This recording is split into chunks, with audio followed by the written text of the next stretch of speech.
அன்பிற்கினிய மாணவ செல்வங்களுக்கு வணக்கம். நம்முடைய தமிழலை யூடியூப் சேனலில் இன்று நாம் கற்றுக்கொள்ள இருக்கின்ற பாடப்பகுதி 10ஆம் வகுப்பிற்குரிய தமிழ் பாடத்தில் இயல் 2இல் இடம்பெற்றிருக்கின்ற மனப்பாட பகுதி முல்லைப்பாட்டு என்கின்ற செய்யுள் இன்று நாம் கற்றுக்கொள்ள இருக்கின்றோம். முல்லைப்பாட்டு என்பது சங்க இலக்கியத்தில் 10 பாட்டு நூல்களுள் ஒன்றாக போற்றப்படுகின்றது. இந்த முல்லைப்பாட்டு எழுதிய ஆசிரியர் நப்பூதனார். முல்லைப்பாட்டு 103 அடிகளை உடைய ஆசிரிய பாவால் ஆன செய்யுள். அதிலே 17 அடிகள் 10ஆம் வகுப்பிற்குரிய பாடப்பகுதியாக இடம்பெற்றிருக்கின்றது. அதிலும் 6 வரிகள் நம்முடைய மாணவர்களுக்கு மனப்பாட செய்யுளாக கொடுக்கப்பட்டுள்ளது. இந்த பாடலை மனப்பாடமாக படித்துக்கொண்டு மாணவர்கள் தேர்வில் எழுதினார்கள் என்றால் சிறந்த மதிப்பெண் பெறுவதற்கு உறுதுணையாக அமையும். இப்பொழுது இந்த பாடப்பகுதியை நாம் பார்க்கலாம். முல்லைப்பாட்டு என்கின்ற பகுதியிலே நீங்கள் இந்த செய்யுளை கற்றுக்கொள்ள வேண்டும் என்றால் முதலில் அந்த பாடல் இயற்றப்பட்ட சூழ்நிலையை புரிந்து கொள்ள வேண்டும். பாருங்கள், தலைவன் தலைவி. தலைவன் நாட்டை காக்கின்ற வகையிலே பகைவர்களை எதிர்கொள்வதற்காக தலைவியை பிரிந்து போருக்கு செல்லுகின்றான். அவன் மழை வருவதற்குள் திரும்பி வந்து விடுவேன் என்று தலைவியிடத்திலே சொல்லி சென்றிருக்கின்றான்.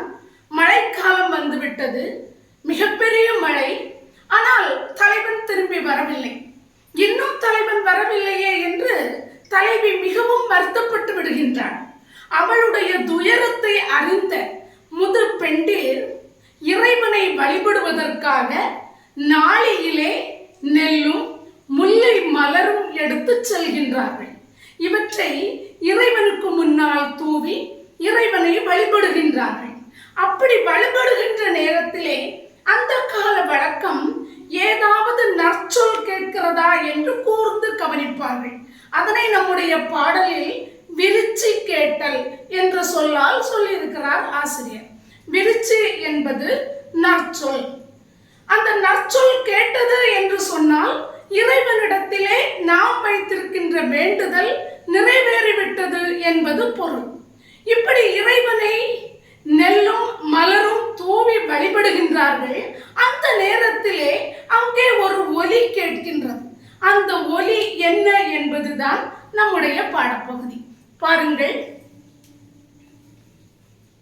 சிறு தாம்பு தொடுத்த பசலை கன்றின் உறுதுயர் அலமரல் நோக்கி ஆய்மகள் நடுங்கு சுவல் அசைத்த கையை கைய கொடுங்கோர் கோவலர் பின்னின்று உய்த்தர இன்னே வருகுவர் தாயர் என்போல் நன்னர் நன்மொழி கேட்டனம். அவர்கள் நற்சொல் கேட்டு விட்டார்கள். எப்படி கேட்கின்றார்களாம்? சிறு தாம்பு தொடுத்த பசலை கன்றின். தாம்பு என்றால் கயிறு. கயிற்றினால் பசுவினுடைய கன்று கட்டப்பட்டிருக்கின்றது. அந்த பசுவின் கன்று துயரத்திலே தன்னுடைய தாய் பசுவை தேடி துயரத்திலே இருக்கின்றதா. உறுதுயர் அலமரல் நோக்கி ஆய்மகள். அந்த கன்றின் துயரத்தை பார்த்த அந்த பசு மேய்க்கின்ற ஆய் மகளானவள் நடுங்கு சுவல் அசைத்த கையை. அவள் ஏற்கனவே குளிரினால் தன்னுடைய கைகள் எல்லாம் நடுங்குகிறது. அப்படிப்பட்ட கைகளோடு நின்று கொண்டிருக்கின்றாள். அந்த கன்றினை பார்த்து சொல்லுகின்றாள், கைய கொடுங்கோர் கோவலர் பின்னின்று உய்த்தர. உன்னுடைய தாயர் ஆகிய பசுக்களை மேய்ப்பதற்காக கோவலர்கள், பசு கன்றுகளை மேய்க்கின்ற இடையர்கள் சென்றிருக்கின்றார்கள். அவர்கள் அந்த பசுக்கள் புல் மேய்ந்து விட்டன. இப்பொழுது அந்த கோவலர்கள் பசுக்களை அழைத்து வந்து விடுவார்கள். அவர்கள் எப்படிப்பட்டவர்கள்? தன்னுடைய கையிலே கம்பு வைத்திருக்கின்றார்கள்.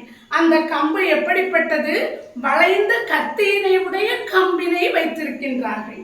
அவர்கள் பசுக்களை இப்பொழுது ஓட்டி வந்து விடுவார்கள். அதனால் நீ கவலையை விட்டு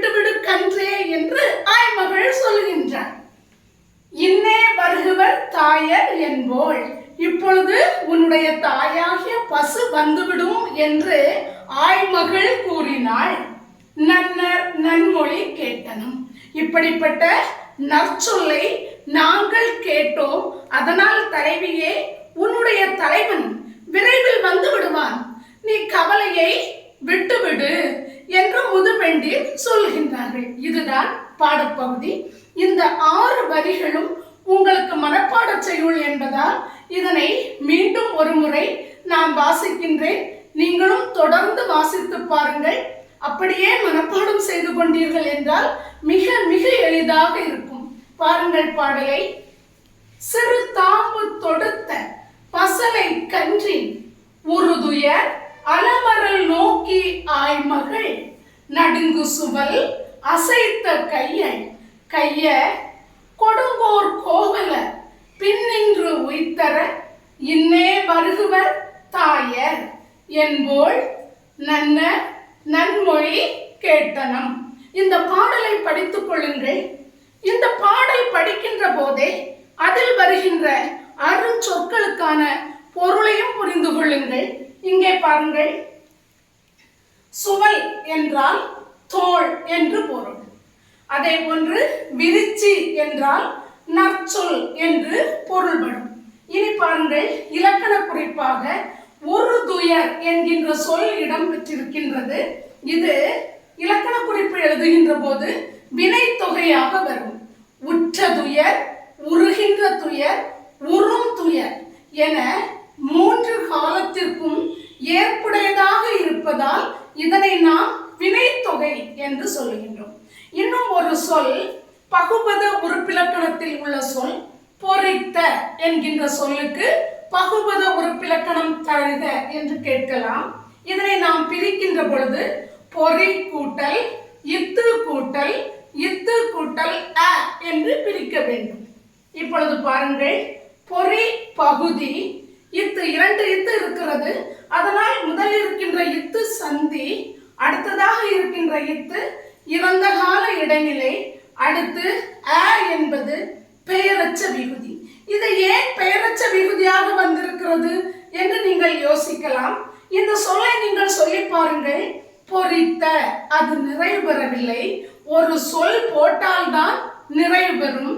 அந்த சொல் இங்கே வெளிப்படையாக வரவில்லை. ஆனால் நீங்கள் சொல்லி பார்க்க வேண்டும். பொறித்த, கல்வெட்டில் பொறித்த செய்தி. செய்தி என்பது ஒரு பெயர் சொல். அந்த பெயர் சொல் வெளிப்படையாக வரவில்லை. எனவே அது பெயரச்ச விகுதி என்று அழைக்கப்படும். இப்படி புரிந்து நீங்கள் இந்த பாடலை கற்றுக்கொள்ளுங்கள். மிக மிக எளிதாக இருக்கும். இப்படி படித்துக் கொண்டீர்கள் என்றால் சிறுதுளி பெருவெள்ளம் என்பது போல கொஞ்சம் கொஞ்சமாக மதிப்பெண்கள் அதிகமாக பெறுவதற்கு நீங்கள் நல்ல வாய்ப்பினை பெறுவீர்கள். எனவே மாணவர்களை நன்றாக கற்றுக்கொள்ளுங்கள். நிறைய மதிப்பெண்களை பெற்றுக்கொள்ளுங்கள். வாழ்த்துக்கள் மாணவர்களே. வணக்கம்.